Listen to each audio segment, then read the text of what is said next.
Driss Ait Youssef, vous êtes un spécialiste de la sécurité ou de l'insécurité. Vous êtes docteur en droit public, il faut le préciser, et vous passez pour quelqu'un de compétent quand on parle de sécurité ou d'insécurité. On sait que la sécurité fait monter la fièvre en France, chaque fois qu'on en parle. Et on est toujours entre l'angélisme teinté, saturé même d'idéologie, ou le populisme qui, lui, évidemment, dénonce l'insécurité jamais de manière, comment dirais-je, apaisée. Alors, y a-t-il une insécurité permanente en France? Oui, il y a une insécurité aujourd'hui qui est palpable d'ailleurs. On voit bien que Et pas un sentiment, alors? non, ce n'est pas un sentiment. C'est-à-dire qu'en fait, ce qui caractérise aujourd'hui l'insécurité, c'est bien les faits qui sont constatés par les services de police et de gendarmerie qui sont en hausse pour un certain nombre d'entre eux, notamment les vols avec violence, les meurtres et les tentatives de meurtre. Donc ça, on sent bien que depuis maintenant quelques années, nous avons une hausse et qui touche particulièrement les jeunes, puisque ce sont les plus exposés aujourd'hui à cette délinquance, à la fois comme auteurs et également comme victimes. Et comment vous expliquez cette apparition presque systématique de l'utilisation du couteau maintenant? Bah, le couteau est une arme par destination, hein, tout comme aujourd'hui un fusil ou en tout cas une arme à feu. Ça vient aussi du fait qu'on a, je l'expliquais récemment dans un article sur une jeunesse qui est de plus en plus violente, c'est ce qu'on appelle l'hyperviolence, où les individus ont systématiquement recours à des armes. On peut aussi évoquer des véhicules qui sont aussi utilisés comme des armes par destination. Donc oui, on peut parler de couteau, mais on parle généralement d'une hyperviolence où c'est pas simplement l'utilisation du couteau, mais c'est l'utilisation du couteau non pas pour blesser, mais pour tuer. Est-ce que ça vient du fait que finalement, on part quand même une partie des migrants ou des émigrés en France dans des quartiers dits sensibles où la police renonce parfois à y pénétrer même?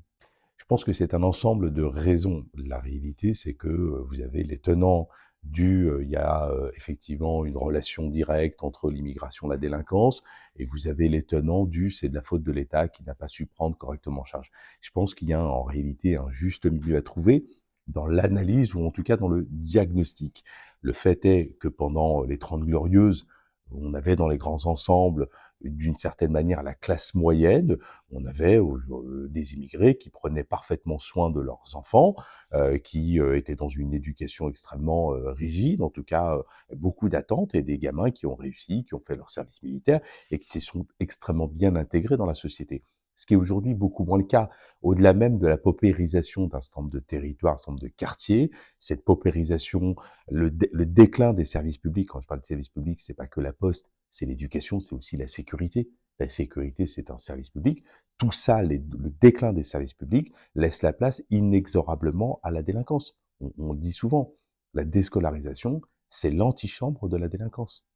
Non, mais vous avez évoqué dans vos explications, là, à l'instant, le service militaire, l'encadrement par le service militaire, qui a évidemment donné quand même des notions de droit, de sécurité à la plupart de ces jeunes gens qu'aujourd'hui on a délaissés.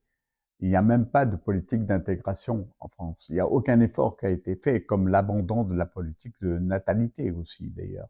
Et tout ça souvent la gestion de François Hollande et auparavant de Jacques Chirac en ce qui concerne le service national.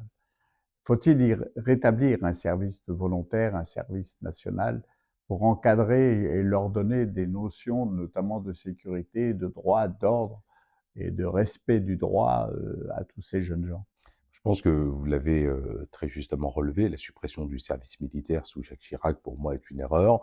Aujourd'hui, il y a des discussions qui tendent à revenir vers une espèce de formule sur la base du volontariat, le service national universel. Je crois que ce qui permettait de donner, j'ai envie de dire, une vraie signification à l'unité de la France, c'est le service militaire.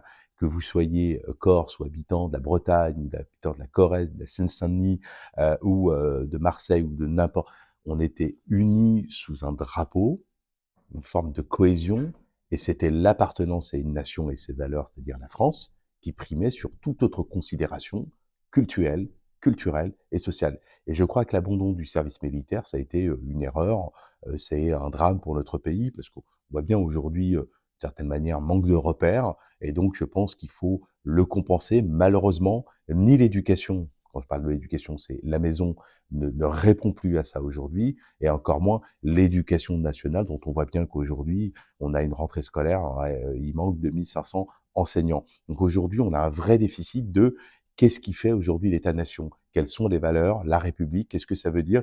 Et c'est quoi comme, on a des droits, mais c'est quoi comme devoir? L'une des conséquences directes de ces déficiences m'amène à poser une question politique. Y a-t-il un laxisme gouvernemental? Je pense qu'il n'y a pas de laxisme gouvernemental. C'est-à-dire que depuis maintenant, on va dire plus d'une quinzaine d'années, à la fois, bon, Nicolas Sarkozy a réduit à peu près 13 000 le nombre de policiers et de gendarmes.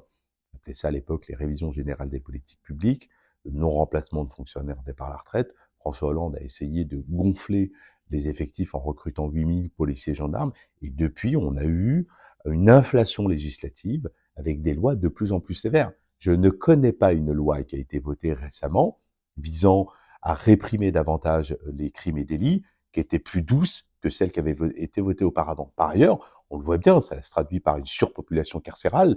On voit bien qu'on a dépassé, on a à peu près, je crois, 85 000 détenus en France. On a 84 500. 84 500 au 1er juin 2025. Donc faire le procès en permanence des magistrats est finalement complètement démagogique et faux. Le procès est faux, la réalité. C'est-à-dire qu'au fait, on reproche à l'autorité judiciaire, non pas en réalité d'être sévère, mais d'être lente.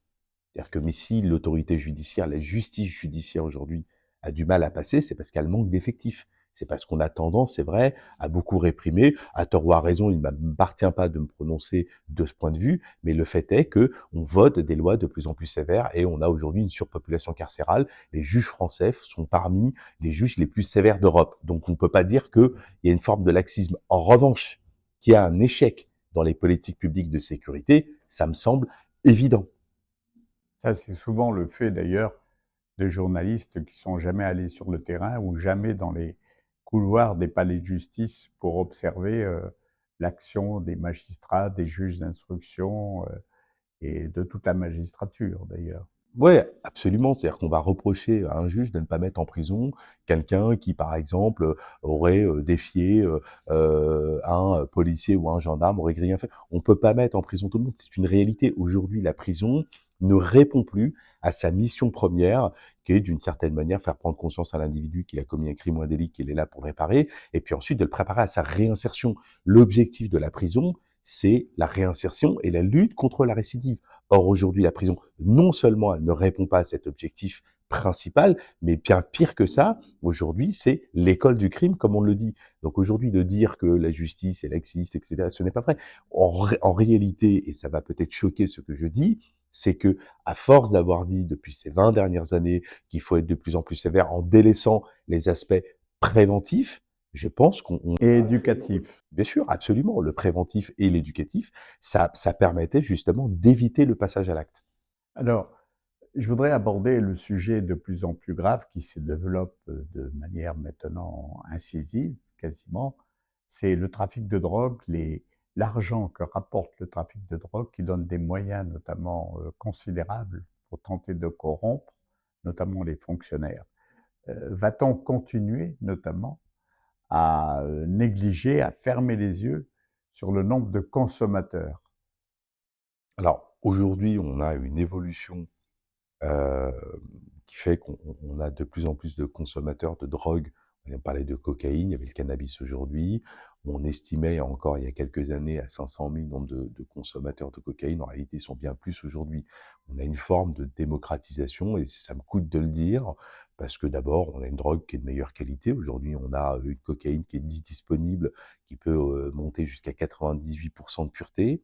avec un prix qui a considérablement. C'était le cas pour l'héroïne aussi, d'ailleurs. C'était le cas absolument pour l'héroïne et aujourd'hui une drogue, je parle de la cocaïne et le cannabis également, mais surtout la cocaïne qui est de plus en plus disponible un peu partout où vous voulez. En réalité, dans les zones rurales comme dans les zones urbaines, il y a une vraie disponibilité. Ça s'explique parce que aujourd'hui vous avez à peu près 3 pays qui sont des producteurs. Vous parlez de la Colombie, du Pérou et de la Bolivie qui sont des pays producteurs et qui ont aujourd'hui une surproduction d'environ à peu près 15%, ça dépend des statistiques. Vous avez les cartels mexicains qui, au départ, géraient finalement le transport de la Colombie vers les États-Unis, qui aujourd'hui se repositionnent plutôt sur ce qu'on appelle la drogue de synthèse, le fentanyl, qui est beaucoup plus simple à produire et qui génère des marges considérables, ce qui fait que les Colombiens ont aujourd'hui besoin de trouver d'autres débouchés, y compris avec des États-Unis d'Amérique qui ont mis des moyens colossaux pour effectivement protéger leurs frontières. Donc le premier marché, l'autre marché où il y a des consommateurs en masse, c'est l'Europe. Donc c'est pour ça qu'on a un flux qui est quand même assez considérable, un flux de drogue en Europe et en particulier en France. On avait les Pays-Bas, on a aujourd'hui un déport sur la Belgique et sur la France. Donc on a aujourd'hui un vrai problème avec ce que cela génère en termes à la fois, vous l'avez parfaitement précisé, de corruption, de délinquance, d'homicide et tout ce qui va avec, criminalité organisée. Puis-je, pour terminer, vous poser une question éminemment politique? La sécurité ou l'insécurité est de droite ou de gauche? Je pense que elle est pour moi ni de droite ni de gauche. Je pense que c'est le fondement même d'une démocratie. Moi, je précise simplement, m'arrive régulièrement de préciser le passage de l'état de nature à l'état de droit. Qu'est-ce qui fait qu'on est passé de l'état de nature à l'état de droit? C'est la formule effectivement de John Locke, l'homme est un loup pour l'homme. C'est il est animé du désir infini. Si on lui retire pas ce bout de pouvoir qui lui permet de faire n'importe quoi et qu'on confie à un être suprême qu'est le Léviathan, eh ben il y a pas, on ne vit pas en sécurité. Donc je pense que la sécurité, pour moi, ce n'est ni de droite ni de gauche. C'est le fondement même de l'État, c'est le fondement même de la démocratie. Il n'y a pas de sécurité, c'est le retour à l'état nature et c'est la jungle. Par rapport à tout ce que vous dites et toutes vos réponses, j'ai l'impression que vous considérez que le ministre actuel de l'Intérieur, Bruno Retailleau, est un bon ministre de l'Intérieur. Je pense que c'est un ministre de l'Intérieur qui a une volonté manifeste de rétablir l'ordre, mais on ne rétablit pas l'ordre avec des déclarations, on rétablit l'ordre durablement avec des vraies convergences de politique publique. Ça veut dire qu'il faut jouer avec le ministère de l'Éducation nationale, de la Justice, il faut qu'il y ait une convergence. Et le fait de rappeler que l'ordre, d'ailleurs, depuis que le ministre Bruno Retailleau a pris les commandes de la place Beauvau, on n'a pas de baisse significative de la délinquance. Bien au contraire, on a plutôt une délinquance qui augmente. Cela veut dire que malgré des déclarations, ou tant mieux, des déclarations qui visent à rassurer nos compatriotes, il faut des convergences. Et s'il n'y a pas de convergence, ça ne marchera jamais. Bon ministre? Bon, il y a que l'avenir qui le dira, parce que vous n'appréciez pas un ministre à ses déclarations. Vous devez apprécier un ministre au résultat. Et trop souvent, en France, on a des ministres qui adorent communiquer. Il avait un prédécesseur qui s'appelait Gérald Darmanin, qui a donné beaucoup de moyens aux policiers et aux gendarmes. C'est très bien, c'est une très bonne chose, mais avec un bilan que l'on connaît, qui lui-même a rappelé lorsqu'il était très récemment ministère de la Justice, en indiquant que la France était un pays à peu près hors de contrôle, que c'est extrêmement dur, etc. Alors qu'il a été lui-même l'un des ministres à la plus grande longévité sous la Ve République. Donc c'est pour vous dire que le bilan d'un ministre ne s'apprécie pas à la lumière de la communication, à des résultats avec des indicateurs précis. C'est ce qu'on appelle une évaluation des politiques publiques. Et malheureusement, lorsque, par exemple, la Cour des comptes ou lorsqu'il y a d'autres organismes qui passent, on se rend compte que c'est pas toujours terrible. Driss, merci. Merci à vous, Charles Villeneuve.